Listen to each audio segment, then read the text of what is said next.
Este mundo consta de dos tipos de personas: aquellas sobre las que se actúa y aquellas que actúan.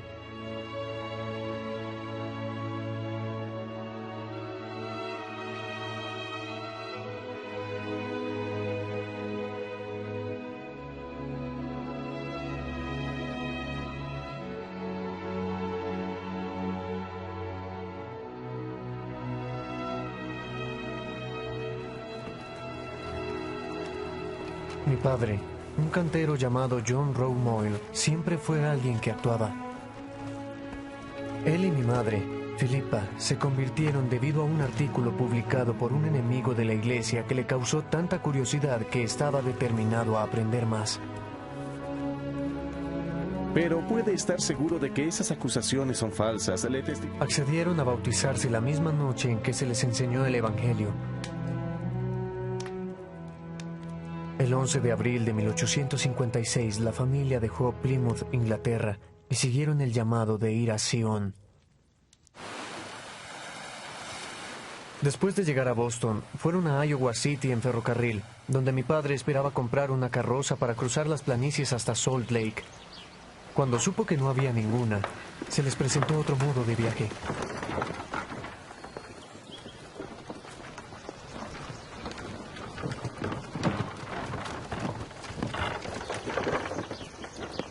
Pasaron a formar parte de la compañía de carromatos Ellsworth, la primera en intentar el viaje.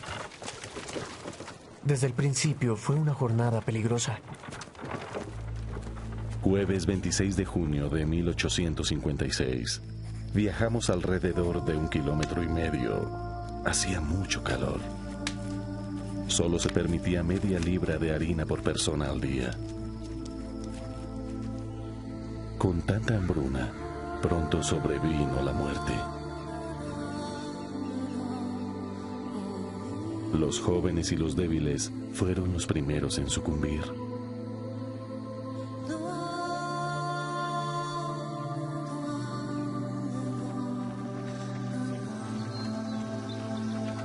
...26 de julio de 1856... Un rayo mató a Henry Walker mientras sujetaba la barra de su carromato.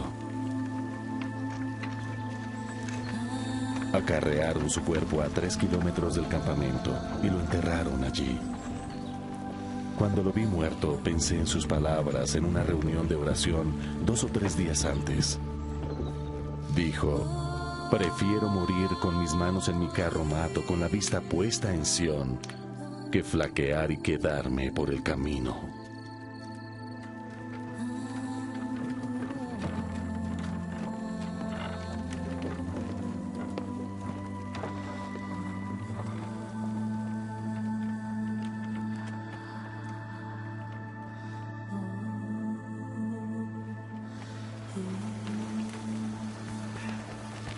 Mi padre fue una gran fortaleza para toda la compañía. Estefan, ayuda a los demás. Estaba tan preocupado de importunar a los demás que rehusaba dejar que otros empujaran o tiraran de su carro.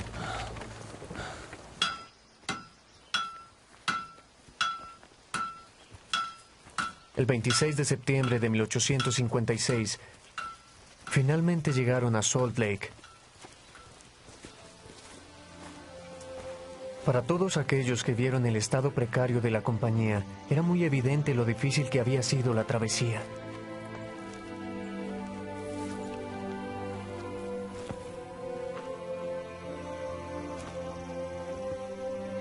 En total, 16 personas de la compañía murieron. Uno de los consejeros de Brigham Young, Jedediah M. Grant, lloró cuando miró las manos de mi padre, todavía firmemente agarrado a la barra de su carromato como si fueran las garras de un pájaro. El Fondo Perpetuo para la Inmigración me permitió a mí, James Moyle, venir antes a Salt Lake. Mi padre me había enseñado el oficio de cantero y yo había trabajado y ahorrado para traer a mi familia a América.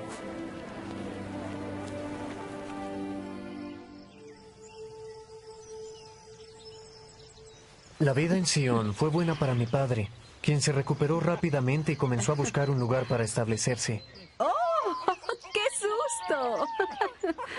Tras ferviente oración, escogió 65 hectáreas en lo que más tarde sería Alpine, Utah, las cuales esculpió del desierto a pesar de constantes amenazas de pumas, osos e indios hostiles. Oh, no, no, no. No quiero serpientes junto a mi casa. Un gran cambio estaba a punto de tomar lugar en la vida de mi padre cuando el presidente Yang le llamó a ser cantero del templo de Salt Lake. John, el lugar del templo está a más de 35 kilómetros. Necesitamos el caballo para la granja. ¿Cómo vas a ir y volver? ¿Vas a caminar? Me casé bien, mi amor. Tú eres brillante.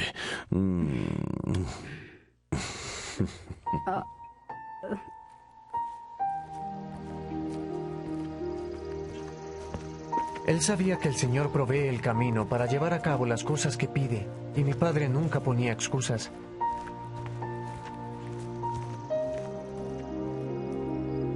Aunque se le recompensaba parcialmente por su trabajo, llevaba a cabo la tarea con su dedicación y entusiasmo inusual, incluso para John Rowe Moyle. Los lunes se levantaba a las 2 de la madrugada para llegar al terreno del templo a las 8 con los otros trabajadores.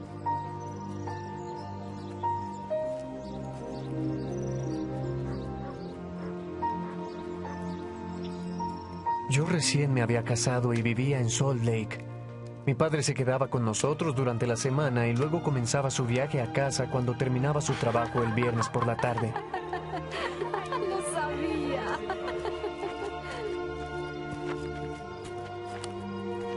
Llegaba a casa alrededor de la medianoche.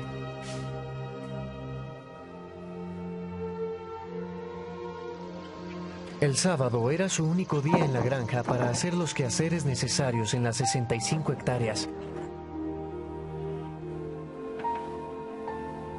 Esa era su vida.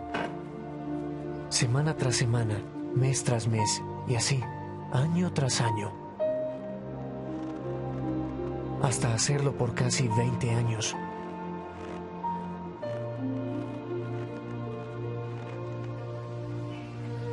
Entonces, mi padre hizo algo que cambiaría su vida para siempre. Entonces tenemos un acuerdo. Se llamaba Old Lindy y venía de una manada de la isla Antílope. Era la primera vaca que había pertenecido a la familia, una vaca que resultó ser más de lo que nadie había esperado. Mi padre había estado trabajando en las hermosas escaleras del templo, pero una tarde llegó a casa temprano para ayudar con los quehaceres familiares.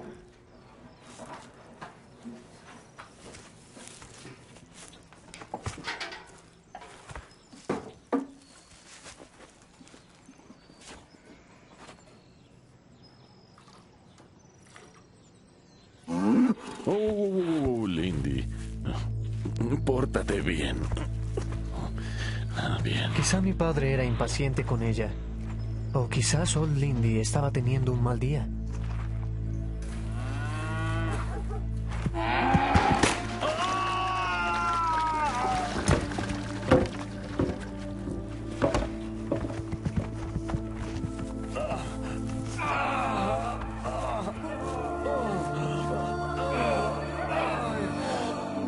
La patada de Lindy le causó una terrible fractura abierta y el hueso le atravesó la piel.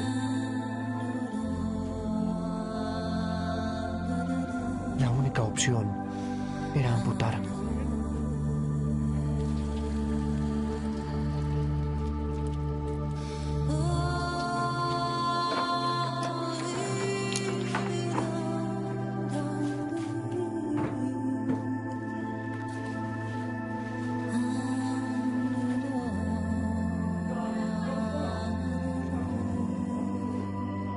Se le cortó la pierna justo por debajo de la rodilla con una sierra. Aunque la amputación fue terrible, el mayor miedo era la infección.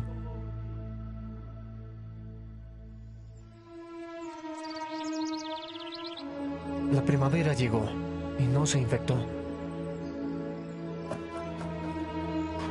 Cuando la pierna comenzó a curar, mi padre tomó un trozo de madera de abedul y se hizo una pierna con un ingenioso tobillo articulado.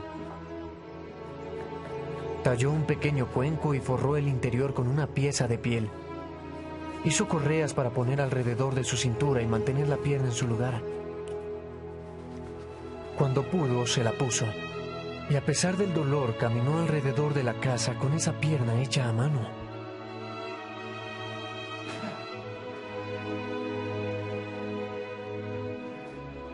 Con el tiempo, llegó a caminar por el jardín y después por toda la granja.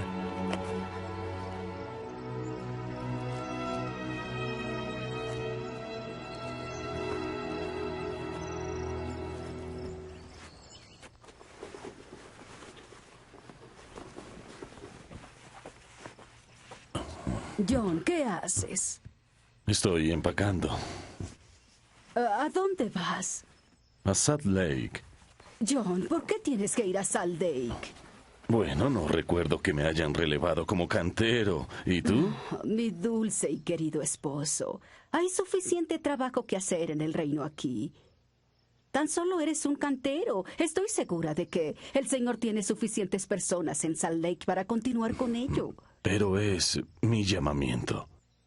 Y los llamamientos rara vez son convenientes, amor.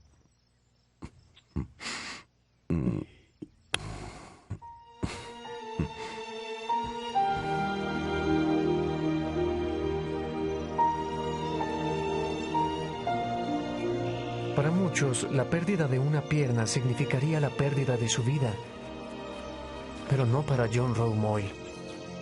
Mientras pudiera respirar, continuaría cincelando los obstáculos que se le pusieran enfrente.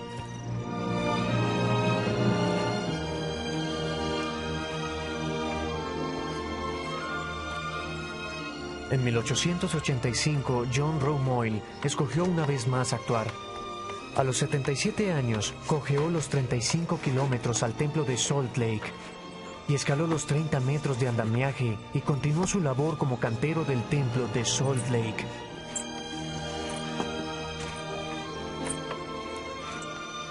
Hay dos clases de personas en el mundo. Observé a mi padre por muchos años y era de la clase que actúa.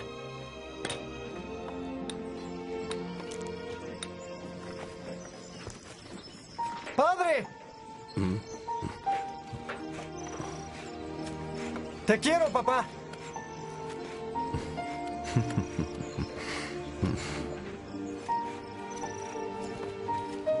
John Rowe Moyle nunca vio el templo finalizado.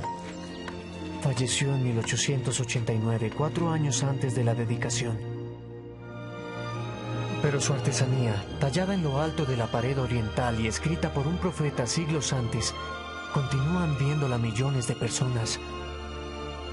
John Rowe Moyle no solo tallaba palabras, estaba grabando en piedra lo que le motivaba a actuar. Santidad al Señor.